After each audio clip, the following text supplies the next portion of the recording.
കാഞ്ഞങ്ങാട്ട് എന്തെങ്കിലും ഒരു പുതിയ പദ്ധതി UDF ഇവിടെ കൊണ്ടുവന്ന പദ്ധതികളല്ലാതെ എന്തെങ്കിലും ഒരു നഗരസഭയുടെ അല്ലെങ്കിൽ ഏതെങ്കിലും എട്ടുകാലി മമ്മൂഞ്ഞിനെ പോലെ ആരാൻ്റെ ഗർഭം പേറുന്ന ആരെങ്കിലും കൊണ്ടുവന്ന കാര്യങ്ങൾ പേറുന്നതിന് പകരം സ്വന്തമായി ഈ 10 വർഷത്തിനകത്തൊരു പദ്ധതി ഉണ്ടാക്കിയെന്ന് തെളിയിക്കാൻ ഞാൻ അവരെ വെല്ലുവിളിക്കുന്നു. ധൈര്യമുണ്ടെങ്കിൽ രമേശനും സുജാത ടീച്ചറും അവർക്ക് വന്ന ഓഡിറ്റ് റിപ്പോർട്ട്, ഇന്ത്യയാണ് ഓഡിറ്റ് റിപ്പോർട്ട്, ആ ഓഡിറ്റ് റിപ്പോർട്ട് പുറത്തുവിടാൻ അവർ തയ്യാറുണ്ടോ? ഓഡിറ്റ് റിപ്പോർട്ട് പുറത്തുവിടാൻ അവർക്ക് കഴിയുമെങ്കിൽ അതിൽ കാഞ്ഞങ്ങാട്ടെ ജനം അവരുടെ മുഖത്തേക്ക് കാർക്കിച്ചു തുപ്പും എന്നുള്ള കാര്യത്തിൽ ഒരു സംശയവും നിങ്ങൾക്ക് വേണ്ട. സൗത്ത് ഇന്ത്യൻ ബാങ്ക് എന്ന് പറയുന്നത് ഒരു പ്രൈവറ്റ് ബാങ്കാണ്. ആ പ്രൈവറ്റ് ബാങ്കിലേക്ക് 2 കോടി രൂപ വകമാറ്റി ചെയർപേഴ്സൺ, ഇന്ന് നിലവിലുള്ള ചെയർപേഴ്സൻ്റെ നിർദ്ദേശപ്രകാരം സ്റ്റാൻഡിംഗ് കമ്മിറ്റിയിൽ വെച്ച് കൗൺസിൽ തീരുമാനിച്ചിരിക്കുന്നു 2 കോടി രൂപ എടുത്ത് സൗത്ത് ഇന്ത്യൻ ബാങ്കിലേക്ക് ഇടണം. എന്തിനു വേണ്ടിയിട്ടാണ്? നമസ്കാരം. കാഞ്ഞങ്ങാട് തിരഞ്ഞെടുപ്പ് ചൂടിലാണ്. കാഞ്ഞങ്ങാട് നഗരസഭയിൽ ഇത്തവണ അതിശക്തമായ മത്സരത്തിന് വേദിയൊരുങ്ങുകയാണ്. ഒരു ഭാഗത്ത് കഴിഞ്ഞ 10 വർഷത്തെ വികസന നേട്ടവുമായി LDF, മറുഭാഗത്ത് കയ്യിൽ നിന്നും വിട്ടുപോയ ഭരണം തിരിച്ചുപിടിക്കാൻ ഒരു ശക്തമായ നിര തന്നെ ഇറക്കിയിരിക്കുകയാണ് UDF. LDFിൻ്റെ ഭാഗത്തു നിന്നും കഴിഞ്ഞ 5 വർഷം മുമ്പുണ്ടായിരുന്ന നഗരസഭാ ചെയർമാൻ VV രമേശൻ വീണ്ടും തിരിച്ചു വരുന്നു ഈ തിരഞ്ഞെടുപ്പിൽ. അതേസമയം UDFിൻ്റെ ക്യാപ്റ്റനായി മുസ്ലിം ലീഗിൻ്റെ പൊന്നാവരം കോട്ട എന്ന് വിശേഷിപ്പിക്കാവുന്ന പല്ലാക്കടപ്പുറത്തു നിന്നും MP ജാഫർ എന്ന പൊതുപ്രവർത്തകൻ വരികയാണ്. അതുകൊണ്ട് തന്നെ അതിശക്തവും എന്നാൽ അതോടൊപ്പം തന്നെ വലിയ രീതിയിലുള്ള പ്രതീക്ഷയുമാണ് ഇത്ര പ്രാവശ്യം UDF ക്യാമ്പിലുള്ളത്. ഇപ്പോൾ നമ്മോടൊപ്പം ചേരുകയാണ് തിരഞ്ഞെടുപ്പ് പ്രചാരണ വിശേഷങ്ങൾ പങ്കുവയ്ക്കാൻ മുസ്ലിം ലീഗിൻ്റെ സമുന്നതനായ നേതാവ് MP ജാഫർ.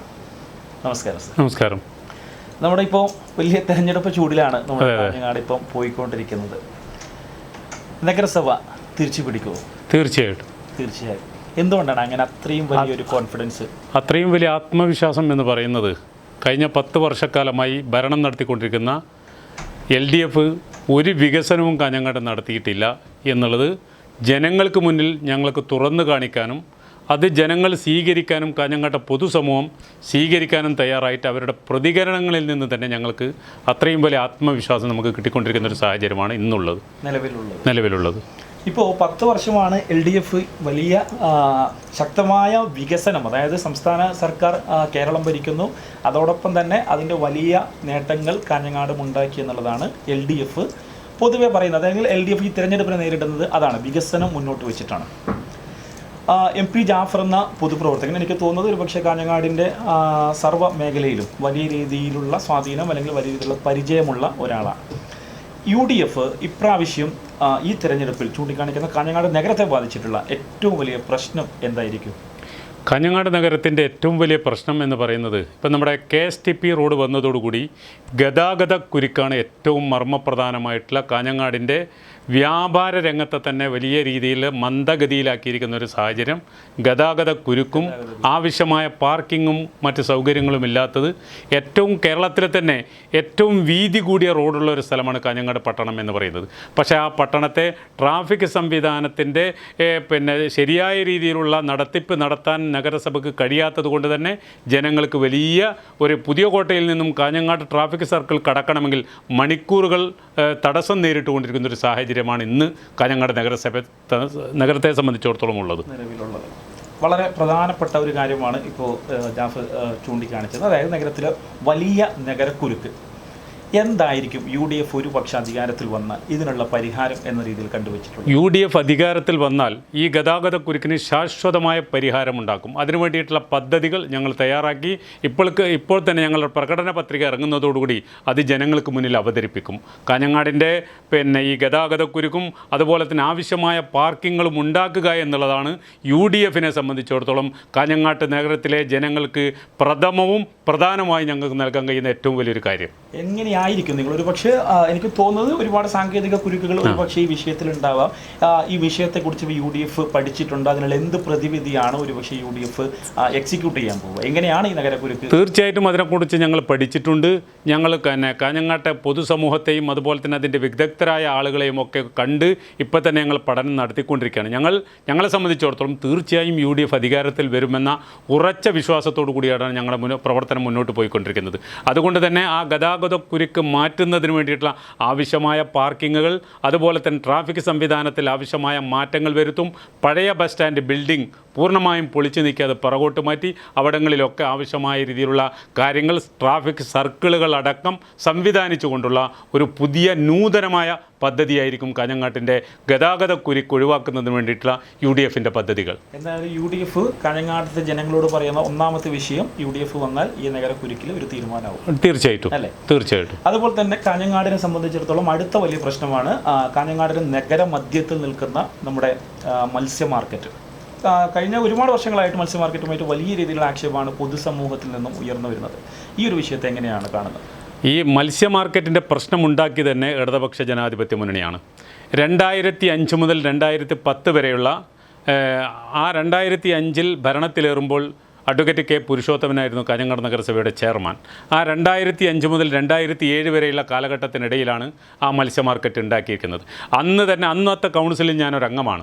അന്ന് തന്നെ ഞങ്ങൾ ആവശ്യപ്പെടണം അത്രയും മുഴുവനായി ബിൽഡിംഗ് കെട്ടിയിട്ട് ഇതൊരു ശാസ്ത്രീയമല്ലാത്ത രീതിയിലാണ് ഇത് നടത്തുന്നത്. പക്ഷേ അവരുടെ ഭൂരിപക്ഷം ഉപയോഗിച്ചുകൊണ്ട് അവരത് നടപ്പിലാക്കിയായിരുന്നു. പക്ഷേ UDF അധികാരത്തിൽ വന്നാൽ പൂർണ്ണമായും അവിടെ നിന്ന് തന്നെ ആ മത്സ്യ മാർക്കറ്റ് മാറ്റി പുതിയൊരു കൂടുതൽ സൗകര്യപ്രദമായ സ്ഥലത്തേക്ക് മാറ്റി അത്യാധുനികമായ ഒരു മത്സ്യ മാർക്കറ്റ് നിർമ്മിക്കുക എന്നുള്ളതാണ് UDFിനെ സംബന്ധിച്ചിടത്തോളമുള്ള ഏറ്റവും വലിയ പദ്ധതിയായിട്ട് കാണാം. ഇപ്പോൾ UDF ഈ പുതിയ മാനിഫെസ്റ്റോയിൽ അല്ലെങ്കിൽ പ്രകടന പത്രികയിൽ വേറെ എന്തൊക്കെയാണ് ആരോഗ്യപരമായി അല്ലെങ്കിൽ ക്ഷേമ പ്രവർത്തനങ്ങൾക്കൊക്കെ എന്തൊക്കെയാണ് UDF അധികാരത്തിൽ വന്നാൽ ഈ കാഞ്ഞങ്ങാടിലെ നഗരവാസികൾക്ക്, കാഞ്ഞങ്ങാടിലെ ജനങ്ങൾക്ക് കിട്ടാവുന്ന ഒരു UDFിൻ്റെ വാഗ്ദാനം എന്തൊക്കെയാണ്? UDF കഴിഞ്ഞ 10 വർഷങ്ങൾക്ക് മുമ്പ് UDF ആണ് കാഞ്ഞങ്ങാട്ട് ഒരുപാട് വർഷം അധികാരത്തിലുണ്ടായിരുന്നത്. അന്ന് UDF കൊണ്ടുവന്നതാണ് ഇന്ന് കാഞ്ഞങ്ങാട്ട് കാണുന്ന സകലമാന പദ്ധതികളും.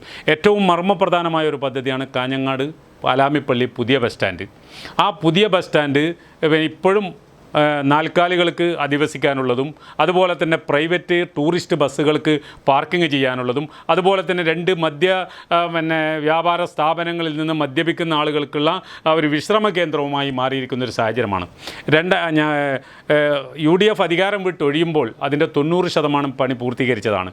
രമേശൻ അധികാരത്തിൽ വന്ന് അതിൻ്റെ പൂർണ്ണമായും അതിൻ്റെ ഉദ്ഘാടനം നടത്തിയത് 2019 ഫെബ്രുവരി മാസം 23 കേരളത്തിൻ്റെ മുഖ്യമന്ത്രി പിണറായി വിജയനാണ്.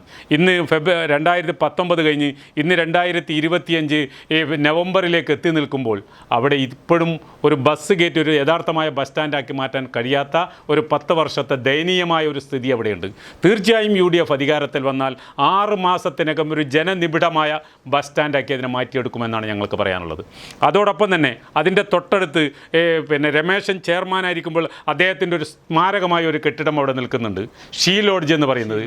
കേരളക്കരയിൽ ആകമാനമുള്ള വനിതകൾ കാഞ്ഞങ്ങാട്ട് എത്തിയാൽ അവർക്ക് സുരക്ഷിതമായി താമസിക്കാനുള്ള ഇടമാണ് ഷീ ലോഡ്ജ് എന്ന് പറയുന്നത്. പക്ഷേ കാഞ്ഞങ്ങാട് ഒരു ഏറ്റെടുത്തൊരു പദ്ധതിയും കൂടിയാണ്. തീർച്ചയായിട്ടും കേരളത്തിലെ ആദ്യത്തെ ഷീ ലോഡ്ജാണ് കാഞ്ഞങ്ങാട് നഗരസഭയിൽ ഉണ്ടാക്കിയത്.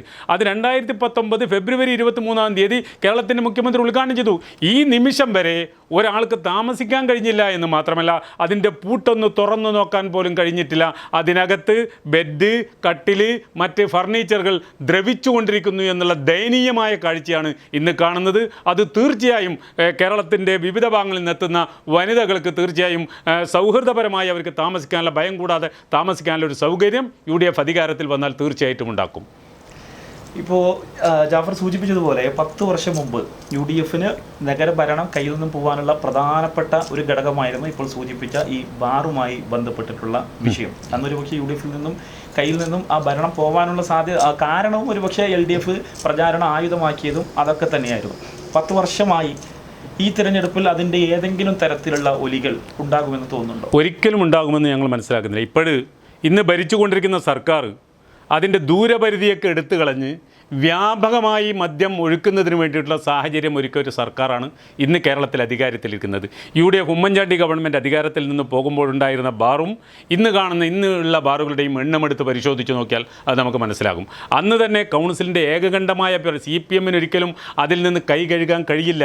കാരണം അന്നത്തെ ബാർ വിഷയത്തിൽ, ലൈസൻസ് കൊടുത്ത വിഷയത്തിൽ CPM പങ്കാളിയാണ്.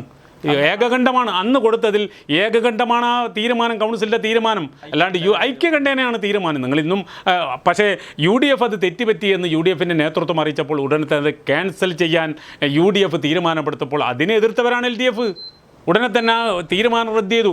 അതിനുശേഷം 2 തെരഞ്ഞെടുപ്പ് കഴിഞ്ഞു. അതിനുശേഷം ഒരു ഞാനന്ന് കൗൺസിലറേ അല്ലല്ല 2010-2015 കാലഘട്ടത്തിൽ ഞാൻ കൗൺസിലറേ അല്ല. പക്ഷേ അതിനുശേഷം ഞാൻ 2015 മത്സരിക്കുമ്പോൾ വലിയ പ്രചരണായുധമാക്കി LDF ഏറ്റെടുത്തു. പക്ഷേ ജനം അത് തള്ളിക്കളഞ്ഞു. അതാണ് ഉണ്ടായത്. അതുകൊണ്ട് അത് ഒരു കാരണവശാലും ബാധിക്കുന്ന വിഷയമല്ല. കാഞ്ഞങ്ങാട്ടെ ജനങ്ങളെ സംബന്ധിച്ചിടത്തോളം അവർക്ക് വേണ്ടത് വികസനമാണ്. ബസ് സ്റ്റാൻഡിൻ്റെ യാഥാർത്ഥ്യമാക്കണം. പഴയ ബസ് സ്റ്റാൻഡ് ഏത് സമയത്തും നിലം പതിക്കാനിരിക്കുന്ന സാഹചര്യമാണ്. അതിനെ മതിയാകാം. അതുപോലെ തന്നെ കുടിവെള്ളം ഏറ്റവും മർമ്മപ്രധാനമായ ഒരു വിഷയമാണ്. വാഴുന്നോറടി കുടിവെള്ള പദ്ധതി. കോടിക്കണക്കിന് രൂപ ചെലവഴിച്ചു UDF. അവസാനം രമേശൻ വന്നു. ഈ 2019 ഫെബ്രുവരി 23 ഉദ്ഘാടനം ചെയ്ത ആ കുടിവെള്ള പദ്ധതിയിൽ നിന്നും ഒരു തുള്ളി ജലം പോലും ഇന്നത്തെ വരെ ആ മലയോരം കിഴക്കൻ പ്രദേശത്തെ ആളുകൾക്ക് വാഴുന്നോറില്ല, ആ പ്രദേശത്തിലെ ആളുകൾക്ക് കിട്ടിയിട്ടില്ല. തീർച്ചയായിട്ടും ഞങ്ങൾക്ക് പറയാനുള്ള കാര്യം അവിടെ വലിയ കുടിവെള്ളക്ഷാമം അനുഭവിക്കുന്നുണ്ട്. അവരുടെ ആ കുടിവെള്ളക്ഷാമം പരിഹരിക്കുന്നതിന് വേണ്ടി UDF അധികാരത്തിൽ വന്നാൽ നേരത്തെ UDF ആണ് അത് വിഭാവനം ചെയ്തത്. ഈ വാഴുന്നോറടി കുടിവെള്ള പദ്ധതി വിഭാവനം ചെയ്തത് UDF ആണ്. അത് പദ്ധതിയാണത്. പക്ഷേ അതിനെ അട്ടിമറിച്ചു LDFും രമേശനും ഈ 10 വർഷം. പിന്നൊന്ന് രമേശനാണ് കഴിഞ്ഞ വർഷം വലിയ വികസനം കൊണ്ടുവന്നു വരുന്നത്. 5 വർഷം രമേശനുണ്ടായി. പിറ്റേത്തെ 5 വർഷവും സുജാത ടീച്ചറാണ് ചെയർമാനെങ്കിലും അതിൽ കൗൺസിലറാണ് രമേശൻ. മാത്രമല്ല ജില്ലയിലെ തന്നെ പദ്ധതികൾ ആവിഷ്കരിക്കുന്ന ആസൂത്രണ സമിതിയുടെ അംഗമാണ്. എന്തെങ്കിലും ഒരു പദ്ധതി കൊണ്ടുവന്നതായിട്ട് അവർ ചൂണ്ടിക്കാണിക്കട്ടെ.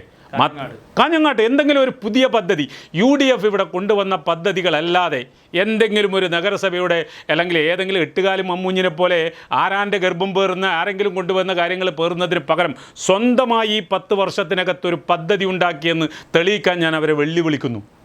മാത്രമല്ല അത് ചെയ്തില്ല എന്ന് മാത്രമല്ല, ഇപ്പോൾ മത്സ്യ മാർക്കറ്റ്, ഇപ്പോൾ നിങ്ങൾ പറഞ്ഞല്ലോ മത്സ്യ മാർക്കറ്റാണ് ഏറ്റവും വലിയ പ്രശ്നം. ആ മത്സ്യ മാർക്കറ്റ് ഇന്നും അതേപോലെ കിടക്കുന്നു. KT ജലീലിനെ കൊണ്ടുവന്ന് രമേശൻ ഉണ്ടാകുമ്പോൾ വീണ്ടും ഉദ്ഘാടനം ചെയ്തു. 50 ലക്ഷത്തിലധികം ചെലവഴിച്ചു. എന്തുണ്ടായി? ആ പൈസ എവിടെ പോയി? കൗൺസിലിൻ്റെ പോലും തീരുമാനമില്ലാതെ, എസ്റ്റിമേറ്റ് ഇല്ലാതെ, ടെൻഡർ ഇല്ലാതെ അതിൻ്റെ 10-50 ലക്ഷം രൂപ ചെലവഴിച്ചു. അത് മാത്രമല്ല അവരൊരു ട്രീറ്റ്മെൻറ്റ് പ്ലാന്റ് ഉണ്ടാക്കി. ആ ട്രീറ്റ്മെൻറ്റ് പ്ലാന്റ് ഇന്നും നോക്കുകുത്തിയാണ്. 20 ലക്ഷം രൂപ ചെലവഴിച്ച് നിർമ്മിച്ച ആ ട്രീറ്റ്മെൻറ്റ് പ്ലാന്റിൽ നിന്ന് ഒരു തുള്ളി മലിനജലം ശുദ്ധീകരിക്കാൻ ഇതുവരെ കഴിഞ്ഞിട്ടില്ല. അപ്പോൾ ഇന്നും മത്സ്യത്തൊഴിലാളികൾ, ഈ തീരദേശത്ത് നിന്ന് പോകുന്ന മത്സ്യത്തൊഴിലാളികളാണ് അവിടെ അധിവസിക്കുന്നതും അവരെ വിൽപ്പന നടത്തുന്നതും. അവരിന്നും ദുരിതം പേറിക്കൊണ്ടിരിക്കുകയാണ്. മാത്രമല്ല അതിൻ്റെ മുകളിലത്തെ ടോയ്ലറ്റിൽ നിന്ന് താഴത്തേക്ക് മലമൂത്ര വിസർജനങ്ങൾ ആ തൊഴിലാളികളുടെ തലയിലേക്ക് വീഴുന്നൊരു സാഹചര്യത്തിലേക്ക് എത്തിയിട്ടും കാഞ്ഞങ്ങാട് നഗരം ഭരിക്കുന്നവർ ഇങ്ങനെ നിൽക്കുന്നു എന്നല്ലാതെ അവർക്ക് വേണ്ടി ഒന്നും ചെയ്യാൻ കഴിയാത്ത ഒരു സാഹചര്യമാണില്ല. അങ്ങനെ സകല രംഗത്തും ഇപ്പം നിങ്ങളൊന്ന് എടുത്തു നോക്കൂ. കാഞ്ഞങ്ങാട് നഗരസഭയുടെ 2023, 24, 25 ധൈര്യമുണ്ടെങ്കിൽ രമേശനും സുജാത ടീച്ചറും അവർക്ക് വന്ന ഓഡിറ്റ് റിപ്പോർട്ട്, ഇന്ത്യയാണ് ഓഡിറ്റ് റിപ്പോർട്ട്, ആ ഓഡിറ്റ് റിപ്പോർട്ട് പുറത്തുവിടാൻ അവർ തയ്യാറുണ്ടോ? ആ ഓഡിറ്റ് റിപ്പോർട്ടിൽ എന്തൊക്കെ കൃത്രിമങ്ങൾ ഇവിടെ നടന്നിട്ടുണ്ട്, എന്തൊക്കെ ഫണ്ടുകൾ ലാപ്സായിട്ടുണ്ട്, എത്ര കോടിക്കണക്കിന് രൂപയുടെ ഫണ്ടുകളാണ് ലാപ്സാക്കിയിരിക്കുന്നത് ഇവരുടെ വന്നുകൊണ്ട്. അതുപോലെ തന്നെ നികുതി പിരിവ്, സാധാരണക്കാരൻ്റെ നികുതി പിരിച്ച് അതിൻ്റെ സ്രോതസ്സുണ്ടാക്കി ജനങ്ങൾക്ക് വികസനം നടത്തേണ്ട നികുതി പിരിവിൽ പോലും വളരെ പുറകോട്ടാണ് എന്ന് ആ ഓഡിറ്റ് റിപ്പോർട്ട് അവർക്ക് പുറത്തുവിടാൻ കഴിയുമെങ്കിൽ ആ ഓഡിറ്റ് റിപ്പോർട്ടിൽ കൃത്യമായി തന്നെ ഓഡിറ്റ് റിപ്പോർട്ടിൽ കാര്യങ്ങൾ പറയുന്നുണ്ട്. ഇവിടെ നടന്ന ക്രമക്കേടുകളെക്കുറിച്ച്, ഇവിടെ നടന്ന കൃത്രിമങ്ങളെക്കുറിച്ച്, എല്ലാത്തിനെക്കുറിച്ചും ഈ 10 വർഷക്കാലത്തെ ഓഡിറ്റ് റിപ്പോർട്ട് പുറത്തുവിടാൻ അവർക്ക് കഴിയുമെങ്കിൽ അതിൽ കാഞ്ഞങ്ങാട്ടെ ജനം അവരുടെ മുഖത്തേക്ക് കാർക്കിച്ചു തുപ്പും എന്നുള്ള കാര്യത്തിൽ ഒരു സംശയവും നിങ്ങൾക്ക് വേണ്ട. ശക്തമായിട്ടുള്ള ആരോപണമാണ് LDFിനെതിരെ UDF ഇത്തവണ കാഞ്ഞങ്ങാട് നഗരസഭയിൽ ഉന്നയിച്ചിട്ടുള്ളത്. എന്തായാലും ഇതിനുള്ള മറുപടി ഒരുപക്ഷെ LDF നേതാക്കന്മാർ വരും ദിവസങ്ങളിൽ സമൂഹത്തോട് പറയും. ഒരു കാര്യം കൂടി, ഇത് അവസാനം ഇവർ പോകുമ്പോൾ ജൂലൈ മാസത്തിൽ നമ്മുടെ ഏറ്റവും വലിയ പൊതുമേഖലാ ബാങ്കാണ് SBI, state bank of India. ആ സ്റ്റേറ്റ് ബാങ്ക് ഓഫ് ഇന്ത്യയിലുള്ള 2 കോടി രൂപ സൗത്ത് ഇന്ത്യൻ ബാങ്ക് എന്ന് പറയുന്നത് ഒരു പ്രൈവറ്റ് ബാങ്കാണ്. ആ പ്രൈവറ്റ് ബാങ്കിലേക്ക് 2 കോടി രൂപ വകമാറ്റി ചെയർപേഴ്സൺ, ഇന്ന് നിലവിലുള്ള ചെയർപേഴ്സൻ്റെ നിർദ്ദേശപ്രകാരം സ്റ്റാൻഡിംഗ് കമ്മിറ്റിയിൽ വെച്ച് കൗൺസിൽ തീരുമാനിച്ചിരിക്കുന്നു 2 കോടി രൂപ എടുത്ത് സൗത്ത് ഇന്ത്യൻ ബാങ്കിലേക്ക് ഇടണം. എന്തിനു വേണ്ടിയിട്ടാണ്? അന്ന് ചെയർപേഴ്സൺ കൗൺസിലർമാരോട് പറഞ്ഞത് നമുക്ക് ബഡ്ജറ്റിൻ്റെ ഭാഗമായി പാരിതോഷികങ്ങളൊന്നും അവർ തരുന്നില്ല SBI, ഇനി ഒരു ബഡ്ജറ്റ് വരാനില്ല, ജൂലൈ മാസം കഴിഞ്ഞാൽ തെരഞ്ഞെടുപ്പാണ് നവംബറിൽ, ഒരു ബഡ്ജറ്റ് വരാനില്ല. അപ്പോൾ അത് അഴിമതിക്ക് വേണ്ടിയിട്ടായിരിക്കുമല്ലോ അത് മാറ്റിയിരിക്കുന്നത്. ഗുരുതരമായിട്ടുള്ള തീർച്ചയായിട്ടും ഉയർത്തുന്നുള്ളത് വലിയ രീതിയിലുള്ള ഫണ്ട് തിരിമറി അടക്കം നടന്നിട്ടുണ്ട്. തീർച്ചയായിട്ടും. ഓക്കെ, എന്തായാലും ഇനി നമുക്കറിയേണ്ടത് യു ഡി എഫ് ജയിക്കുമെന്നാണ് ജാഫർ സാഹിബ് പറയുന്നത്. അതായത് യു ഡി എഫിനെ സംബന്ധിച്ച് എപ്പോഴും ഇതിനകത്ത് എനിക്ക് തോന്നുന്നത് ഒരുപക്ഷെ കാഞ്ഞങ്ങാട് നഗരസഭയിൽ മുസ്ലിം ലീഗ് നേതൃത്വം കൊടുക്കുന്ന യു ഡി എഫ് നേതൃത്വമാണ്, അതോടൊപ്പം തന്നെ കോൺഗ്രസുമുണ്ട്. പലപ്പോഴും ലീഗിനെ ആശയക്കുഴപ്പത്തിലാക്കിയിട്ടുള്ളതും പരാജയത്തിലേക്ക് കൊണ്ടുപോയിട്ടുള്ളതും ഒക്കെ യു ഡി എഫ് പാളയത്തിലുണ്ടായ പല അഭിപ്രായ വ്യത്യാസങ്ങളും പല വിമതന്മാരുടെ കടന്നുവരവൊക്കെ ഉണ്ടായിരുന്നു. ഈ തെരഞ്ഞെടുപ്പിലും അത്തരം ഭീഷണികൾ നിലവിലുണ്ടോ? ഒരു ഭീഷണിയും ഇന്ന് നിലവിലില്ല. ഒറ്റക്കെട്ടാണ് യു ഡി എഫ്. മുസ്ലിം ലീഗിൽ ആര് വിചാരിച്ചാലും, രമേശൻ ഇപ്പം തന്നെ കുറേ ശ്രമിച്ചുകൊണ്ടിരിക്കുന്നുണ്ട് വിള്ളലുണ്ടാക്കാൻ. പക്ഷേ ആര് വിചാരിച്ചാലും കാഞ്ഞങ്ങാട് നഗരസഭക്കകത്തുള്ള യു ഡി എഫിനകത്തോ മുസ്ലിം ലീഗിനകത്തോ വിള്ളലുണ്ടാക്കാൻ സാധ്യമല്ല. മുസ്ലിം ലീഗ് 17 സീറ്റിൽ മത്സരിക്കുന്നുണ്ട്. 17 സീറ്റിലും ഒറ്റ സ്ഥാനാർത്ഥിയല്ലാതെ ഒരു വിമതനോ ഒരു വിമർശനമോ യാതൊരു കാര്യവുമില്ലാത്ത രീതിയിൽ വളരെ സുതാര്യവും വളരെ ഐക്യത്തോടും കൂടി മുന്നോട്ട് പോകുന്നു. ആ ഐക്യം തന്നെയാണ് ഞങ്ങളുടെ ആത്മവിശ്വാസത്തിൻ്റെ ഏറ്റവും വലിയ ബലവും. നമ്മൾ ഒരു പക്ഷേ യു ഡി എഫ് സംവിധാനത്തെക്കുറിച്ച് സംസാരിക്കും. മുസ്ലിം ലീഗും കോൺഗ്രസും തമ്മിൽ വലിയ രീതിയിലുള്ള ഐക്യമാണ് എന്ന് നമ്മൾ പറയുമ്പോഴും ഈ തദ്ദേശ തിരഞ്ഞെടുപ്പിൽ, ബീഹാർ തെരഞ്ഞെടുപ്പിലെ പരാജയത്തിന് ശേഷം തദ്ദേശ തിരഞ്ഞെടുപ്പിൽ നടക്കുന്ന പലയിടത്തും ലീഗും കോൺഗ്രസും ഡയറക്റ്റ് ഫൈറ്റ് ചെയ്യുന്ന നിരവധി തദ്ദേശ സ്ഥാപനങ്ങൾക്ക് തെരഞ്ഞെടുപ്പുകളുണ്ട്, പ്രത്യേകിച്ച് മലപ്പുറത്തടക്കം. അത്തരം സാഹചര്യങ്ങൾ നിലവിലുണ്ടാവുമ്പോൾ കാഞ്ഞങ്ങാടിലെ ഈ കോൺഗ്രസും ലീഗും തമ്മിലുള്ള ബന്ധം എങ്ങനെയാണ്? ഈ നിങ്ങളുടെ വിജയത്തിൽ അത് എത്രത്തോളം അത് സ്വാധീനിക്കും? മറ്റൊരു സ്ഥലത്തും നടക്കുന്ന കാര്യങ്ങൾ കാഞ്ഞങ്ങാടിനെ സംബന്ധിച്ചിടത്തോളം ബാധിക്കുമെന്നേ ഞങ്ങൾ വിചാരിക്കുന്നില്ല. കാഞ്ഞങ്ങാട്ടെ യു ഡി എഫിനെ സംബന്ധിച്ചിടത്തോളം കോൺഗ്രസ് ആയാലും മുസ്ലിം ലീഗ് ആയാലും CMP അടക്കമുള്ള മറ്റ് കേരള കോൺഗ്രസുമുള്ള ഘടകകക്ഷികളായാലും വളരെ ഐക്യത്തോടു കൂടി പോകുന്നു. മറ്റ് കഴിഞ്ഞ തെരഞ്ഞെടുപ്പുകളിൽ നിന്ന് അപേക്ഷിച്ചുകൊണ്ടുള്ള ഐക്യമാണ് ഇവിടെ നിലനിൽക്കുന്നത്. അത് തന്നെയാണ് മറ്റൊരിടത്ത് നടക്കുന്ന പ്രശ്നങ്ങളും കാഞ്ഞങ്ങാടിനെ സംബന്ധിച്ചിടത്തോളം ബാധിക്കുന്നതല്ല. ഈ നഗരവാസികളെ സംബന്ധിച്ചിടത്തോളം, വ്യാപാരികളെ സംബന്ധിച്ചിടത്തോളം, സാധാരണക്കാരെ സംബന്ധിച്ചിടത്തോളം ഇത് ഈ നഗരഭരണം മാറണം എന്നുള്ള ആശ അവരെ സംബന്ധിച്ചിടത്തോളം ഉണ്ട്. പ്രധാനപ്പെട്ട ചോദ്യമാണ് ജാഫർ പറഞ്ഞത്. അതായത് നഗരത്തിൽ നമ്മൾ വിട്ടുപോയതാണ്. നഗരത്തിലെ വ്യാപാരികളുടെ പ്രശ്നങ്ങൾ വലിയ പ്രശ്നമാണ്. ഒന്ന് കസ്റ്റമറെ സംബന്ധിച്ചിടത്തോളം അവർക്ക് ഷോപ്പുകളിലേക്ക് വരാൻ പറ്റുന്നില്ല എന്ന് പരാതി അവിടെ നിൽക്കുന്നു. അതേസമയം നഗരത്തിലെ കച്ചവടക്കാരും, ചെറുകിടതാവട്ടെ വലിയ കിടാവട്ടെ, വലിയ രീതിയിലുള്ള പ്രശ്നങ്ങൾ അവരും അനുഭവിക്കുന്നുണ്ട്. അതിനെങ്ങനെയാണ് അഡ്രസ്സ് ചെയ്യുന്നത് യു ഡി എഫ്? അതാണ് ഞാൻ നേരത്തെ ഗതാഗതക്കുരുക്കിൻ്റെ കാര്യം പറഞ്ഞപ്പോൾ തന്നെ അവരെ ഉദ്ദേശിച്ചാണ് പറഞ്ഞത്. കാഞ്ഞങ്ങാട്ടെ നഗരത്തിൻ്റെ നട്ടെല്ലാണ് വ്യാപാരികൾ എന്ന് പറയുന്നത്. കാരണം അവരിൽ നിന്ന് കിട്ടുന്ന നികുതിപ്പണമാണ് നഗരസഭയുടെ തനത് ഫണ്ട് എന്നൊക്കെ പറയുന്നത്. അവരുടെ ലൈസൻസ് ഫീ ആയാലും അതുപോലെ തന്നെ ബിൽഡിംഗ് ഫീ ആയാലും അങ്ങനെ കിട്ടുന്ന നികുതി ഇനങ്ങളാണ്. പക്ഷേ കാഞ്ഞങ്ങാടിനെ സംബന്ധിച്ചിടത്തോളം അവർക്കൊരു ആനുകൂല്യവും കിട്ടുന്നില്ല, അവർക്കൊരു സൗകര്യവും കിട്ടുന്നില്ല എന്നാണ്. പക്ഷേ ഞങ്ങളെ സംബന്ധിച്ചിടത്തോളം വ്യാപാരികളുമായി തുറന്ന ചർച്ച നടത്തിക്കൊണ്ട് അവരുടെ പ്രശ്നങ്ങൾ കൂടി കേട്ടുകൊണ്ട് അവരുടെ പ്രശ്നങ്ങൾക്ക് പരിഹാരം കാണുകയും അവർക്ക് സുഗമമായ രീതിയിൽ അവർ കച്ചവടം ചെയ്ത് അവർക്ക് കച്ചവടത്തിൽ ലാഭമുണ്ടാകുമ്പോഴാണ് നഗരസഭയ്ക്കും പൊതുസമൂഹത്തിനും നേട്ടമുണ്ടാകുക, നാടിൻ്റെ വികസനത്തിന് അതാണ് ഏറ്റവും ഉപകാരപ്രദമാകുക. അതുകൊണ്ട് വ്യാപാരികളുടെ പ്രശ്നങ്ങൾ പരിഹരിക്കുന്നതിൽ ഒന്നാം സ്ഥാനം UDF നൽകുമെന്നുള്ള കാര്യത്തിൽ യാതൊരു സംശയവുമില്ല. ജാഫർ നേരത്തെ സൂചിപ്പിച്ച പോലെ കാഞ്ഞങ്ങാടിൻ്റെ പഴയ ബസ് സ്റ്റാൻഡ്, പുതിയ ബസ് സ്റ്റാൻഡ് വന്നെങ്കിൽ പോലും പഴയ ബസ് സ്റ്റാൻഡിൽ നിന്നും പുതിയ ബസ് സ്റ്റാൻഡിലേക്ക് പോകാൻ കാഞ്ഞങ്ങാടിലെ ജനങ്ങളോ വ്യാപാരികളോ ഇതുവരെയും തയ്യാറായിട്ടില്ല. ഒരുപാട് സാങ്കേതിക കുരുക്കുകളുണ്ട്, പ്രശ്നങ്ങളുണ്ട്, ഒരുപാട് അതുമായി ബന്ധപ്പെട്ട കാര്യങ്ങളൊക്കെ ഉണ്ട്. UDF അധികാരത്തിൽ വന്നാൽ ഈ കാഞ്ഞങ്ങാട് നിലവിലുള്ള പഴയ ബസ് സ്റ്റാൻഡ് പൂർണ്ണമായും ഇല്ലാതാക്കി പുതിയ ബസ് സ്റ്റാൻഡ് തുറന്ന് ജനജീവിതം ഇപ്പോൾ നേരത്തെ സൂചിപ്പിച്ചതുപോലെ ശ്വാസം മുട്ടുകയാണ് കാഞ്ഞങ്ങാട് ജനത. അതിന് വലിയൊരു പരിഹാരം ഉണ്ടാക്കുമെന്നുള്ളത് തന്നെയാണോ? തീർച്ചയായിട്ടും. ഒരു ബസ് സ്റ്റാൻഡ് ഉദ്ഘാടനം ചെയ്യപ്പെട്ടാൽ ആദ്യം ചെയ്യേണ്ട കാര്യം അവിടെ നിന്നാണ് ബസ് സ്റ്റാർട്ട് ചെയ്യേണ്ടത്. അവിടെയാണ് ബസ്സിൻ്റെ അവസാനത്തെ യാത്ര അവസാനിക്കേണ്ടത്. നിലവിലുള്ള പ്രശ്നം ഇവർ ഇന്ന് ഭരിക്കുന്ന ആളുകൾക്ക് കഴിയാത്തതാണ് ഏറ്റവും വലിയ പ്രശ്നം. ഒരു ഉത്തരവിലൂടെ RTO ഉത്തരവിടുന്നു, ഇന്ന ദിവസം മുതൽ ബസ് സ്റ്റാൻഡിലായിരിക്കണം നിങ്ങളുടെ യാത്ര ആരംഭിക്കേണ്ടത്, യാത്ര അവസാനിക്കേണ്ടതും ബസ് സ്റ്റാൻഡിലാണ്. പക്ഷെ അത് നടപ്പിലാക്കാനുള്ള ഇച്ഛാശക്തി വേണം. ഒരു ഭരണസമിതിക്ക് ഇച്ഛാശക്തിയില്ല. ഞാനതെന്ന് പറഞ്ഞല്ലോ, 6 മാസങ്ങൾക്കകം UDF അധികാരത്തിൽ വന്നാൽ 6 മാസങ്ങൾക്കകം അതിൻ്റെ പൂർണ്ണമായി ജനനിബിഡമായ ഒരു പുതിയ ബസ് സ്റ്റാൻഡാക്കി മാറ്റും. അത് പഴയ ബസ് സ്റ്റാൻഡിൽ ആ വീർപ്പുമുട്ടൽ ഒഴിവാക്കും. പഴയ ബസ് സ്റ്റാൻഡിൻ്റെ പഴയ കെട്ടിടം പൂർണ്ണമായും പൊളിച്ചു നീക്കും. അത് പൊളിച്ചു നീക്കി അത് പറകോട്ട് ബിൽഡിംഗ്, പുതിയ രീതിയിലുള്ള ഷോപ്പിംഗ് കോംപ്ലക്സ് അവിടെ പണിയും. ജനങ്ങൾക്ക് അതൊരു ടൗൺ ബസ് സ്റ്റാൻഡായിരിക്കും. അവിടെ ആളുകൾ ഇറക്കും, പുതിയ ബസ് സ്റ്റാൻഡിലേക്ക് ബസ് ഉടനെ പോകണം. അതല്ലാതെ ഇവിടെ പിന്നെ കൂടുതലിടുന്നത് ഇപ്പോൾ രാവിലെ കാഞ്ഞങ്ങാട് നിന്ന് പുറപ്പെടേണ്ട മുഴുവൻ ബസ്സുകളും പുറപ്പെടേണ്ടത് പുതിയ ബസ് സ്റ്റാൻഡിലാണ്. കുറച്ച് സമയം കുറച്ച് ആളുകൾക്ക് ബുദ്ധിമുട്ടുണ്ടാവാം, പക്ഷേ എന്നാലും ദീർഘകാലത്തേക്ക് ടൗൺ ഇങ്ങനെ വികസിച്ച് അലാമിപ്പള്ളിയും കഴിഞ്ഞ് പോകുന്ന നമ്മുടെ കാഞ്ഞങ്ങാട് നഗരസഭ അതിർത്തി വരെ ടൗൺ വികസിക്കുന്ന ഒരു പദ്ധതിയാണ് UDF സംബന്ധിച്ചിടത്തോളം ഉള്ളത്. ഇവിടെ പിന്നെ ടൗൺ ബസ് സ്റ്റാൻഡായി നിലനിൽക്കുകയും ബസ് സ്റ്റാൻഡിൻ്റെ മറ്റ് സൗകര്യങ്ങൾ മുഴുവൻ ഉപയോഗപ്പെടുത്തിക്കൊണ്ട് എല്ലാ ബസ്സുകളും യാത്ര ആരംഭിക്കുന്നതും യാത്ര അവസാനിപ്പിക്കുന്നതും പുതിയ ബസ് സ്റ്റാൻഡിലുമായിരിക്കും. വി രമേശൻ ഒരുപാട് വാഗ്ദാനങ്ങൾ LDF മാനിഫെസ്റ്റോ ഒക്കെ വരാൻ പോവുകയാണ്, UDF വരാനിരിക്കുകയാണ്. പക്ഷേ ഇതിനകം തന്നെ സോഷ്യൽ മീഡിയയിൽ വി രമേശൻ പറഞ്ഞു വെച്ചിട്ടുള്ള വാഗ്ദാനങ്ങളിൽ ഏറ്റവും പ്രധാനം നാട്ടിലെ ചെറുപ്പക്കാരെ ഫോക്കസ് ചെയ്തുകൊണ്ട് നാട്ടിലെ സ്പോർട്സ് കായിക മേഖലയിൽ വലിയൊരു കുതിച്ചുചാട്ടം ഉണ്ടാക്കാൻ വേണ്ടി ഒരു വലിയ സ്റ്റേഡിയവുമായി ബന്ധപ്പെട്ട പദ്ധതിയിൽ വരും എന്നുള്ള ഒരു വാഗ്ദാനം വി രമേശൻ ഇതിനകം തന്നെ പങ്കുവച്ചിട്ടുണ്ട്. വി രമേശൻ LDF ചെയർമാൻ സ്ഥാനാർത്ഥിയും കൂടിയാണ്. എങ്ങനെയാണ് അതിനോട് പ്രതികരിക്കുന്നത്? അതെവിടെയാണ് വരുന്നത് എന്ന് കൂടി രമേശൻ പറയണമല്ലോ. ഇത് ഫേസ്ബുക്കിലോ വാട്സപ്പിലോ ഒരു പിന്നെ സ്റ്റേഡിയത്തിൻ്റെ ഫോട്ടോ ഇട്ടിട്ട് ഇതാ 3 കോടിയോ 30 കോടിയോ വരുന്നതെന്ന് പറഞ്ഞാൽ സ്റ്റേഡിയം വരില്ല. സ്റ്റേഡിയം വരണമെങ്കിൽ അതിന് സ്ഥലം വേണം. സ്റ്റേഡിയത്തിന് വേണ്ടി ബസ് സ്റ്റാൻഡിൻ്റെ പിറകിൽ സ്ഥലമുണ്ടായിരുന്നു, ബാക്കി സ്ഥലം ഏറ്റെടുക്കേണ്ടതുണ്ടായിരുന്നു. അവിടെ കൊണ്ടുപോയിട്ട് എന്തിനാണ് പിന്നെ ഇൻഡോർ സ്റ്റേഡിയം പണിതത്? കൗൺസിലിൻ്റെ പോലും അനുമതിയില്ലാതെ പിന്നീട് അത് കെട്ടിപ്പൂർത്തീകരിച്ചതിന് ശേഷമാണ് കൗൺസിലിൻ്റെ അനുമതി വാങ്ങിച്ചത്. ഇപ്പോഴും അത് എന്തുകൊണ്ട് അടഞ്ഞു കിടക്കുന്നു? ഇപ്പോഴെങ്കിലും ഇപ്പോൾ ബസ് പിന്നെ സ്റ്റേഡിയം കൊണ്ടുവരുമെന്ന് പറഞ്ഞു. ഇപ്പോൾ ഒരു ഇൻഡോർ സ്റ്റേഡിയം കെട്ടിയിട്ടുണ്ടല്ലോ, പ്രവർത്തിക്കുന്നുണ്ടോ? രമേശൻ്റെ കാലത്ത് കൊണ്ടുവന്നതല്ലേ, പ്രവർത്തിക്കുന്നുണ്ടോ ഇൻഡോർ സ്റ്റേഡിയം? ഇല്ല, വിജിലൻസിലാണ്. അതിൻ്റെ നിർമ്മാണത്തിലുള്ള അപാകത കാരണം സിന്തറ്റിക് ട്രാക്ക് വേണ്ടത് അത് ചെയ്തില്ല. ഇന്ന് നഗരസഭയ്ക്ക് അത് വിട്ടുകൊടുത്തു, പക്ഷേ അത് പ്രവർത്തിപ്പിക്കാൻ കഴിയുന്നില്ല.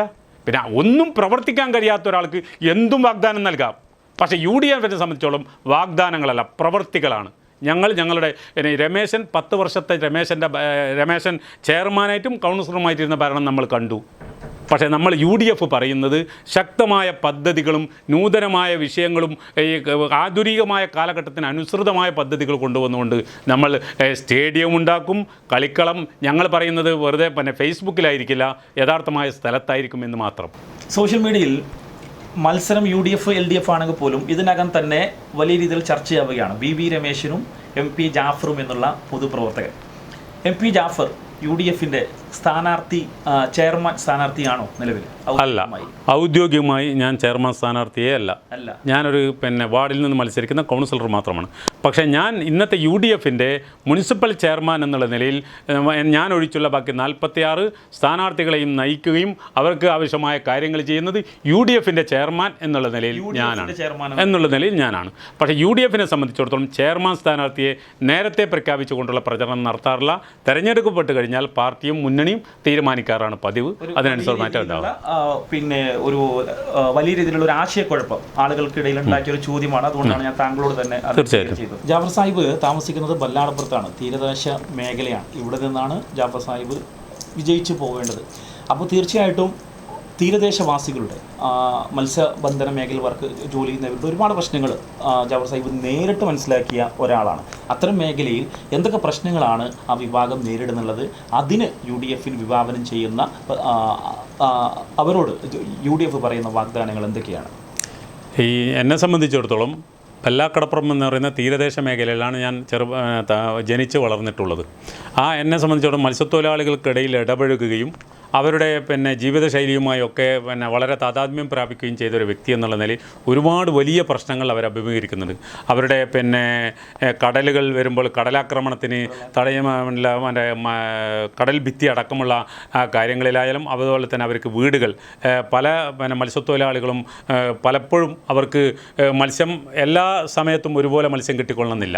ചില സമയങ്ങൾ മാത്രം വറുതിയുടെയും അതുപോലെ തന്നെ പട്ടിണിയുടെയും ഒക്കെ അവസ്ഥ. പക്ഷേ ആ ഘട്ടങ്ങളിലൊക്കെ അവർക്ക് വലിയ സഹായമോ സർക്കാരിൽ നിന്ന് സഹായമോ നഗരസഭയിൽ നിന്ന് സഹായമോ കിട്ടാറില്ല. പക്ഷേ തീർച്ചയായിട്ടും ഒരു മത്സ്യത്തൊഴിലാളികൾക്കിടയിൽ പ്രവർത്തിച്ച് വന്ന ഒരു ജീവിച്ചു വന്നൊരു പൊതുപ്രവർത്തകൻ എന്ന നിലയിൽ ആ പ്രശ്നങ്ങൾക്കൊക്കെ പരിഹാരം കാണാൻ, അവർക്ക് വറുതിയില്ലാതെ ജീവിക്കാൻ, അവരുടെ കടൽ ക്ഷോഭം അന്തിയുറങ്ങുമ്പോൾ മരണഭയം കൂടാതെ അവർക്ക് അന്തിയുറങ്ങാൻ കഴിയുന്ന രീതിയിലുള്ള പ്രശ്നങ്ങൾ, അവരുടെ വീടുകൾ, അതുപോലെ തന്നെ അവരുടെ കടൽ ഭിത്തികൾ അടക്കമുള്ള കാര്യങ്ങളിൽ സർക്കാരിൽ ചെലുത്താൻ കഴിയുന്ന സമ്മർദ്ദം ചെലുത്തിക്കൊണ്ട് അവർക്ക് ശാശ്വതമായ മത്സ്യത്തൊഴിലാളികൾ അഭിമുഖീകരിക്കുന്ന മുഴുവൻ പ്രശ്നങ്ങൾക്കും അവരുടെ വിദ്യാർത്ഥികൾക്ക് വിദ്യാഭ്യാസപരമായ കാര്യങ്ങളിലുള്ള അഭിവൃദ്ധി ഉണ്ടാകുക, അതുപോലെ തന്നെ മത്സ്യ വിതരണത്തിന് വേണ്ടിയിട്ടുള്ള വിപുലമായ സൗകര്യങ്ങൾ ഉണ്ടാകുക, അത്തരം കാര്യങ്ങളിൽ ശ്രദ്ധ കേന്ദ്രീകരിച്ചുകൊണ്ടുള്ള പ്രവർത്തനങ്ങൾ തീർച്ചയായിട്ടും UDF ഭാഗത്തു നിന്നുണ്ടാവും. മറ്റൊരു പ്രധാനപ്പെട്ട കാര്യം BJP ഭാരതീയ ജനതാ പാർട്ടി ഇത്തവണ കേരളത്തിൽ വലിയ രീതിയിലുള്ള മുന്നേറ്റം ഉണ്ടാക്കും എന്നുള്ളതാണ് BJP പുതിയതായി വന്ന സംസ്ഥാന പ്രസിഡന്റ് അടക്കം പറഞ്ഞു വെച്ചിട്ടുള്ളത്. അത് തദ്ദേശ തെരഞ്ഞെടുപ്പിൽ അതിൻ്റെ മാറ്റുലികൾ ഉണ്ടാകും എന്നുള്ളതാണ്. നഗരസഭയിൽ BJPയുടെ രാഷ്ട്രീയം അല്ലെങ്കിൽ BJPയുടെ വിജയ സാധ്യത എങ്ങനെയായിരിക്കും? BJP നിലവിലുള്ള സീറ്റുകൾ നിലനിർത്തുക എന്നല്ലാതെ വലിയ മുന്നേറ്റം നടത്താൻ കഴിയും, നഗരസഭയിൽ പോകാൻ സാധ്യതയുണ്ട് എന്ന് ഞങ്ങൾ മനസ്സിലാക്കുന്നില്ല. തീർച്ചയായിട്ടും LDFും UDFും തന്നെയാണ് ശക്തമായിട്ടുള്ള മത്സരം കാഞ്ഞങ്ങാടിനെ സംബന്ധിച്ചിടത്തോളം നടക്കുന്നത്. ഡയറക്റ്റ് ഫൈറ്റ് തന്നെയാണ്. BJPക്ക് നിലവിലുള്ള സീറ്റുകൾ അവർക്ക് നിലനിർത്താൻ കഴിഞ്ഞേക്കാം എന്നുള്ളതിനപ്പുറം ചിലപ്പോൾ അതിൽ നിന്ന് നഷ്ടപ്പെടുകയും ചെയ്തേക്കാം. അതല്ലാതെ വലിയ മുന്നേറ്റം ഉണ്ടാക്കാൻ കഴിയുമെന്ന് ഒരിക്കലും കാഞ്ഞങ്ങാടിനെ സംബന്ധിച്ചിടത്തോളം നമുക്ക് പറയാൻ കഴിയില്ല. UDF ഉയർത്തുന്ന പ്രധാന ആരോപണം സംസ്ഥാന തലത്തിൽ തന്നെ CPM BJPന്റെ ആലയിൽ പോയി കഴിഞ്ഞു, CJP ആയി കഴിഞ്ഞു. തീർച്ചയായിട്ടും VV രമേശൻ വിജയിക്കുന്ന സമയത്ത് പോലും ഉയർന്ന ആക്ഷേപം അതായിരുന്നു BJPയുടെ വോട്ടുകൾ CPMനെ സഹായിക്കുന്നതിന് വേണ്ടി വന്നു എന്നുള്ളതാണ്. ഇത്തവണയും അങ്ങനെ ഒരു ആരോപണം UDFന്റെ ഭാഗത്തുനിന്നുണ്ടോ? ഉണ്ടാവാം, തീർച്ചയായിട്ടും ഉണ്ട്. കാരണം ഇപ്പോൾ കേരള സംസ്ഥാനത്തൊട്ടാകെ അവർ യോജിച്ച സ്ഥിതിക്ക് കാഞ്ഞങ്ങാട്ടും അത് നടന്നേക്കാം. നടക്കില്ലെന്ന് നമുക്ക് പറയാൻ പറ്റില്ലല്ലോ, ഒരിക്കലും പറയാൻ പറ്റില്ല. ശക്തമായിട്ട് അങ്ങനെ ഒരു ആരോപണം ഉന്നയിക്കുന്നുണ്ടോ UDF? ശക്തമായ വരും നീക്കങ്ങൾ, അവരുടെ നീക്കങ്ങൾ മനസ്സിലാക്കിയിട്ടാണ് അത്തരത്തിൽ പിന്നെ പ്രതികരിക്കാൻ കഴിയുള്ളൂ. നമുക്കറിയാം തദ്ദേശ തിരഞ്ഞെടുപ്പോഴും വരാൻ പോകുന്ന നിയമസഭാ തിരഞ്ഞെടുപ്പിൻ്റെ മുന്നോടിയാണ്. അതായത് ഒരു സെമി ഫൈനൽ എന്നൊക്കെ പറയാവുന്ന ഒരു തിരഞ്ഞെടുപ്പ് തന്നെയാണ് തദ്ദേശ തിരഞ്ഞെടുപ്പ്. അത്തരം സാഹചര്യത്തിൽ നിലവിലെ സംസ്ഥാന ഭരണം കാഞ്ഞങ്ങാടിലെ നഗരസഭ ഈ തിരഞ്ഞെടുപ്പിനെ ബാധിക്കും എന്ന് തോന്നുന്നുണ്ടോ? നഗരസഭ സംസ്ഥാന ഭരണത്തിൻ്റെ ഘടുകാര്യസ്ഥത തീർച്ചയായിട്ടും നഗരസഭാ ഭരണത്തിനെയും നഗരസഭാ തെരഞ്ഞെടുപ്പിനെയും സ്വാധീനിക്കും. ഇപ്പം ലൈവായിട്ട് നിൽക്കുന്നൊരു വിഷയമാണല്ലോ മറ്റേ ശബരിമല സ്വർണ്ണക്കൊള്ളയുമായി ബന്ധപ്പെട്ട വിഷയം. ഇന്നിപ്പോൾ തീർച്ചയായിട്ടും ചർച്ചയാവും. അയ്യപ്പ ഭക്തന്മാർ ഇപ്പോൾ ശബരിമലയിലേക്ക് പോയിക്കൊണ്ടിരിക്കുന്ന ഒരു സാഹചര്യമാണല്ലോ. തീർച്ചയായിട്ടും അവരുടെ മനസ്സിനെ മുറിപ്പെടുത്തിയ ഒരു വിഷയമാണല്ലോ അത്. അതിൽ CPMൻ്റെ നേതാക്കന്മാരാണല്ലോ പ്രതികളായി ഇപ്പം അറസ്റ്റ് ചെയ്യപ്പെട്ടുകൊണ്ടിരിക്കുന്നത്. സാധാരണ നേരത്തെ ദേവസ്വം ബോർഡിൻ്റെ കമ്മീഷണറും അതുപോലെ തന്നെ ഉദ്യോഗസ്ഥന്മാരുമായിരുന്നുവെങ്കിൽ നേരത്തെ മുൻ MLAമാരടക്കം CPMൻ്റെ സംസ്ഥാന കമ്മിറ്റി അംഗങ്ങളടക്കം അറസ്റ്റിലേക്ക് പോകുമ്പോൾ തീർച്ചയായിട്ടും ജനങ്ങളുടെ ഈ ഭക്തന്മാരുടെ ഇടയിലുണ്ടായിരിക്കുന്ന മുറിവ് ഈ തെരഞ്ഞെടുപ്പിന് തീർച്ചയായിട്ടും പ്രതിഫലിക്കും. അത് CPMനെ സംബന്ധിച്ചിടത്തോളം വലിയ നഷ്ടമുണ്ടാക്കും എന്നുള്ള കാര്യത്തിൽ യാതൊരു സംശയമില്ല. ഏതായാലും തെരഞ്ഞെടുപ്പിൻ്റെ പ്രചരണ പരിപാടികളൊക്കെ MP ജാഫർ നിലവിലൊരു മെമ്പറാണ്, നിലവിലൊരു ജനപ്രതിനിധിയെ മത്സരിക്കാൻ പോകുന്ന ആളാണ്. അത് വല്ലാക്കടപ്പുറത്താണ്. വ്യക്തിപരമായി ഇപ്പോൾ എങ്ങനെയുണ്ട് നിങ്ങളുടെ ഈ തെരഞ്ഞെടുപ്പ് പ്രചരണ കാര്യങ്ങളൊക്കെ? തെരഞ്ഞെടുപ്പ് പ്രചരണങ്ങൾ ഇപ്പോൾ എൻ്റെ വാർഡിനകത്ത് ഞാനിതുവരെ പൂർണ്ണമായും വീടുകൾ കയറി ഇറങ്ങിയില്ല. കാരണം എൻ്റെ നാടിനെ സംബന്ധിച്ചിടത്തോളം ജനങ്ങളുമായിട്ടുള്ള ഒരു വലിയ ബന്ധം, ജനങ്ങളുമായി അവർ നൽകുന്നൊരു പിന്തുണയും അവർ നൽകുന്നൊരു സ്നേഹമുണ്ട്. ഇപ്പോൾ തന്നെ ഞാൻ മത്സരിക്കുന്നത് ഒരു ഇളവ് നേടിയിട്ടാണ്. 3 തവണ മത്സരിച്ച് ഒരു തവണ വിട്ടുനിന്നവർക്ക് ഐക്യകണ്ഠേനയാണെങ്കിൽ മാത്രമാണ് ഇളവ് കിട്ടുക. അപ്പോൾ ഈ നാട് എന്നോടൊപ്പം ഞാനെന്ന പൊതുപ്രവർത്തകനോടൊപ്പം അവരെ ഞാൻ എത്രമാത്രം സ്നേഹിക്കുന്നു അതിൻ്റെ 10 മടങ്ങ് അവർ എന്നെ സ്നേഹിക്കുന്നു എന്നുള്ളതിൻ്റെ ഉദാഹരണമാണ് ഞാൻ എൻ്റെ ഈ സ്ഥാനാർത്ഥിത്വം പോലും, ഇവിടെയുള്ള സ്ഥാനാർത്ഥിത്വം പോലും. അത് ഇപ്പം ഞാൻ നഗരസഭക്കകത്ത് മുഴുവൻ UDFൻ്റെ എല്ലാ വാർഡുകളിലും പ്രചരണവുമായി പോകുന്നു. അതിൻ്റെ UDFൻ്റെ ഇതുമായി ഇവിടെ തന്നെ നിൽക്കാതെ മറ്റ് സ്ഥലങ്ങളിലുള്ള UDFൻ്റെ പ്രചരണങ്ങളിലും അതിൻ്റെ സ്ഥാനാർത്ഥികളുടെ കാര്യം. ഇപ്പോൾ ഇന്ന് നോമിനേഷൻ കൊടുക്കേണ്ട സൂക്ഷ്മ പരിശോധന കഴിഞ്ഞ് സ്ഥാനാർത്ഥികൾ പൂർണ്ണമായിരിക്കുകയാണ്. ഇനി ഞങ്ങളുടെ ഈ മുനിസിപ്പൽ ഫുള്ളായി. എങ്ങനെയാണ് ഇപ്പോൾ നിലവിൽ UDFനകത്തുള്ള മത്സരിക്കാനുള്ള വാർഡുകൾ? ഇപ്പം UDFനകത്ത് മുസ്ലിം ലീഗ്, കോൺഗ്രസ് എത്ര വാർഡുകൾ? മുസ്ലിം ലീഗ് 17 സീറ്റിലും കോൺഗ്രസ് 29 സീറ്റിലും 1 സീറ്റിൽ CMP ആണ് മത്സരിക്കുന്നത്. അങ്ങനെയാണ് ഇപ്പോഴത്തെ സ്ഥിതിയുള്ളത്. ഇനിയുള്ള ദിവസങ്ങളിൽ നമ്മുടെ UDFൻ്റെ മുനിസിപ്പൽ കൺവെൻഷൻ വരാൻ വേണ്ടി പോകുന്ന ബുധനാഴ്ച 26-ാം തീയതി നടക്കാൻ വേണ്ടി പോവുകയാണ്. പ്രചണ്ഡമായ പ്രചരണം എല്ലാ ഭാഗങ്ങളിലും സ്ഥാനാർത്ഥികൾ ഏറ്റവും മികച്ച സ്ഥാനാർത്ഥികൾ ഇറക്കാൻ കഴിഞ്ഞു എന്നുള്ളതാണ് UDFനെ സംബന്ധിച്ചിടത്തോളം. മുസ്ലിം ലീഗിൻ്റേതായാലും കോൺഗ്രസിൻ്റേതായാലും CMPയുടേതായാലും ഏറ്റവും മികച്ച സ്ഥാനാർത്ഥികളെ ഈ നഗരത്തിൻ്റെ കാഴ്ചപ്പാടുകൾ അറിയുന്ന, നഗരത്തിൻ്റെ വികസനങ്ങളുടെ കാഴ്ചകളും അതുപോലെ തന്നെ അതിനെക്കുറിച്ചുള്ള വലിയ പ്രതീക്ഷകളുമുള്ള ആളുകളെയാണ് ഇപ്പോഴത്തെ സ്ഥാനാർത്ഥികൾ എന്നുള്ളത് തന്നെയാണ് ഏറ്റവും മികച്ച നേട്ടം. അവസാനമായിട്ട് ഒരു ദേശീയ ചോദ്യം കൂടിയാണ്. ബീഹാറിലെ തിരഞ്ഞെടുപ്പോടുകൂടി കോൺഗ്രസിനകത്തുണ്ടായിരുന്ന വലിയ രീതിയിലുള്ള ഒരു നിരാശ രാജ്യം മൊത്തമുള്ള ആളുകൾക്ക് ഉണ്ടാക്കിയിട്ടുണ്ട്. നിലവിൽ കോൺഗ്രസിനോട് നമ്മുടെ രാജ്യത്തെ പ്രത്യേകിച്ച് നമ്മുടെ നാട്ടിലെ തന്നെ ആളുകൾക്ക് ഒരു താല്പര്യം കുറയുകയോ ഒരു പ്രതീക്ഷ കുറയുകയോ ചെയ്തതായിട്ട് തോന്നിയിട്ടുണ്ടോ? ഒരിക്കലും എനിക്ക് അങ്ങനെ തോന്നിയിട്ടില്ല. ഇല്ല. കാരണം ബീഹാറിലുണ്ടായ തെരഞ്ഞെടുപ്പും അതിലുണ്ടായ നേരത്തെ SIR-ഉം അതുപോലെ തന്നെ തെരഞ്ഞെടുപ്പിലൊക്കെ ഉണ്ടായത് വലിയ അട്ടിമറികളാണ് നടന്നത് എന്ന് വിശ്വസിക്കുന്ന ഒരു പൊതുപ്രവർത്തകനാണ് ഞാൻ. വലിയ അട്ടിമറികൾ തെരഞ്ഞെടുപ്പ് കമ്മീഷന്റെ ഒത്താശയോടുകൂടി അവിടങ്ങളിലൊക്കെ നടന്നിട്ടുണ്ട്. അതുകൊണ്ട് തന്നെ അതിൽ നിരാശപ്പെടേണ്ട, അതിന് പരിഹാരമുണ്ടാകും. അല്ലെങ്കിൽ അതിൻ്റെ രാഹുൽ ഗാന്ധി നടത്തുന്ന കാര്യങ്ങൾക്ക് വോട്ട് ചോരി എന്ന് പറയുന്ന വലിയ ഈ ആക്ഷേപങ്ങൾക്കൊക്കെയുള്ള പരിഹാരം തീർച്ചയായിട്ടും ഉണ്ടാകും. അത് ഭാവിയിൽ തീർച്ചയായിട്ടും ശരിയായ രീതിയിലേക്ക് വരും എന്ന് തന്നെയാണ്. ഒരിക്കലും നിരാശപ്പെടേണ്ടതില്ല എന്നാണ് ഒരു പൊതുപ്രവർത്തകനായിട്ട് എന്നെ സംബന്ധിച്ചിടത്തോളം അഭിപ്രായം. എന്തായാലും കാഞ്ഞങ്ങാടിലെ തിരഞ്ഞെടുപ്പ് ചൂട് ഇവിടെ തുടങ്ങാൻ പോകുന്നതേയുള്ളൂ. വലിയ രീതിയിലുള്ള മത്സര തന്നെയാണ് കാഞ്ഞങ്ങാട് നഗരസഭയിൽ നമുക്കിപ്പോൾ കാണാൻ കഴിയുന്നുള്ളത്. ഒരു ഭാഗത്ത് VV രമേശനും ടീമും LDF-ൻ്റെ ഭാഗമായി, മറുഭാഗത്ത് MP ജാഫർ എന്ന പൊതുപ്രവർത്തകനും മറ്റു കൂട്ടരും UDF-ൻ്റെ ഭാഗമായി നിൽക്കുന്നു. വലിയ രീതിയിലുള്ള കോൺഫിഡൻസും ആത്മവിശ്വാസവും തന്നെയാണ് ഇത്തവണ UDF പാളയത്തിലുള്ളത് എന്നുള്ളതാണ് നമ്മൾ മനസ്സിലാക്കുന്നത്. എന്തായാലും മുന്നോട്ടുള്ള പ്രയാണം സുഗമമാവട്ടെ. ഈ തിരഞ്ഞെടുപ്പ് ശക്തമായ രീതിയിൽ മുന്നോട്ട് കൊണ്ടുപോകാൻ സാധിക്കട്ടെ എന്ന് ആശംസിക്കുന്നു. എല്ലാവിധ വിജയാശംസകളും. Thank you.